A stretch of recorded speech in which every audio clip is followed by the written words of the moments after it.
नमस्कार साथियों, आप देख रहे हैं आपका अपना यूट्यूब चैनल जौनप्रिया जी के।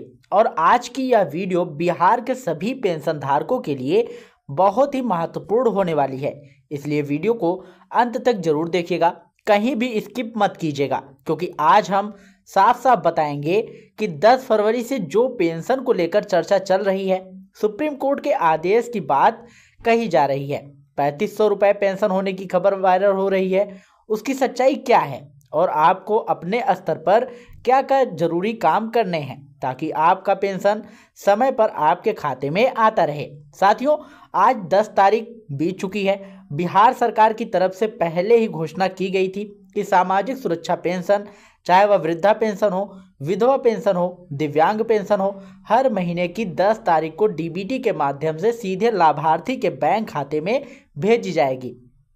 पहले ऐसा होता था कि कभी 5 तारीख को, कभी 8, कभी 10, कभी 12, कभी 15, कोई तय तारीख नहीं रहती थी, लेकिन अब कोशिश की जा रही है कि हर महीने की 10 तारीख को पैसा ट्रांसफ़र हो सके। तो सबसे पहले आप कमेंट में ज़रूर बताइएगा, आपके घर में आपके दादा दादी, माता पिता या किसी रिश्तेदार की पेंशन आज आई है या नहीं आई है, क्योंकि आज है 12 तारीख। अब बात करते हैं उस बड़ी खबर की जो सोशल मीडिया और यूट्यूब पर तेजी से वायरल हो रही है कि सुप्रीम कोर्ट ने आदेश दे दिया है कि सभी राज्यों में पेंशन 3500 रुपये कर दी जाए।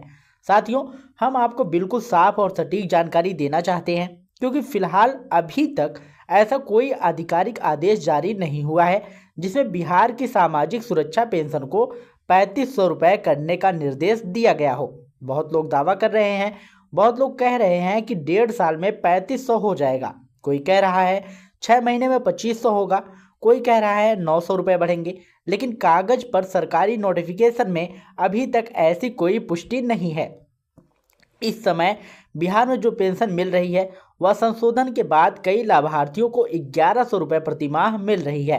पहले 400 रुपये हुआ करती थी, फिर बढ़ाकर 1100 किया गया। लेकिन सवाल यह उठता है कि आज की महंगाई में क्या 1100 रुपये काफ़ी है? दवा, इलाज, रोजमर्रा की ज़रूरतें, बिजली, राशन क्या 1100 में हो पाता है? खासकर 60 साल से ऊपर के बुजुर्ग जिनको बीपी, शुगर, जोड़ों का दर्द, आंखों की समस्या, कई तरह की बीमारियां घेर लेती हैं, उनके लिए तो यह रकम बहुत कम है। यही कारण है कि लगातार मांग उठ रही है कि पेंशन कम से कम 3000 या 3500 रुपये की जाए। हरियाणा जैसे राज्यों में पेंशन 3000 से ज़्यादा है, कुछ राज्यों में 2500 या उससे ऊपर है। तो बिहार के लोग भी सवाल पूछ रहे हैं कि हमारे यहाँ क्यों कम है। मांग करना गलत नहीं है, मांग करना लोकतांत्रिक अधिकार है, लेकिन हमें सच्चाई और अफवाह में फ़र्क समझना होगा। अभी तक बिहार सरकार की तरफ से यह जरूर कहा गया है कि भविष्य में राशि बढ़ाने पर विचार किया जा सकता है, लेकिन कितना और कब यह स्पष्ट नहीं है। बहुत जरूरी बात सुन लीजिए, पेंशन तभी मिलेगी जब आपके डॉक्यूमेंट्स पूरे और अपडेट रहेंगे। सबसे पहले ई-केवाईसी अपडेट होना जरूरी है। अगर आपने अभी तक केवाईसी नहीं कराया है तो जल्द से जल्द कराइए। कई बार लोगों का पेंशन इसलिए रुक जाता है क्योंकि बैंक में केवाईसी अधूरा रहता है। दूसरी बात, आधार कार्ड बैंक खाते से लिंक होना चाहिए। डीबीटी के लिए यह अनिवार्य है। अगर आधार लिंक नहीं है तो पैसा अटक सकता है। तीसरी जरूरी बात, जीवन प्रमाण पत्र। हर साल जीवन प्रमाण पत्र देना जरूरी होता है ताकि सरकार को पता रहे कि लाभार्थी जीवित है। बहुत सारे बुजुर्ग इस प्रक्रिया को नहीं समझ पाते और उनका पेंशन जो है रुक जाता है। तो परिवार के युवा सदस्य यह जिम्मेदारी लें कि दादा दादी या माता पिता का जीवन प्रमाण पत्र समय पर जमा हो। अब बात करते हैं आधार कार्ड में मोबाइल नंबर अपडेट की। तो बहुत से बुजुर्ग कहते हैं कि हमें मोबाइल की ज़रूरत नहीं है, लेकिन आधार से जुड़ी हर प्रक्रिया में OTP आता है, इसलिए आधार में मोबाइल नंबर लिंक होना जरूरी है।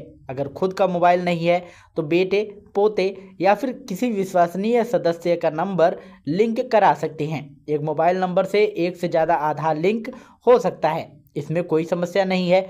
इसके अलावा अगर आपका जो है पैन कार्ड बना हुआ है तो आधार पैन लिंक जरूर करवा लें। बैंक खाते में डीबीटी सक्रिय रखें। कई बार बैंक में खाता तो है लेकिन डीबीटी एक्टिव नहीं रहता, जिससे पैसा नहीं आता।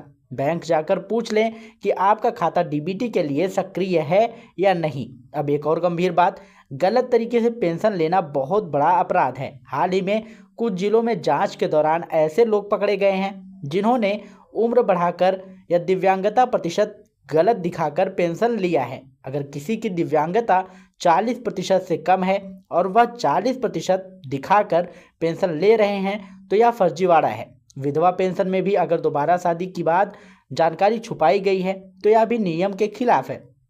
ऐसे मामलों में कानूनी कार्यवाही हो सकती है।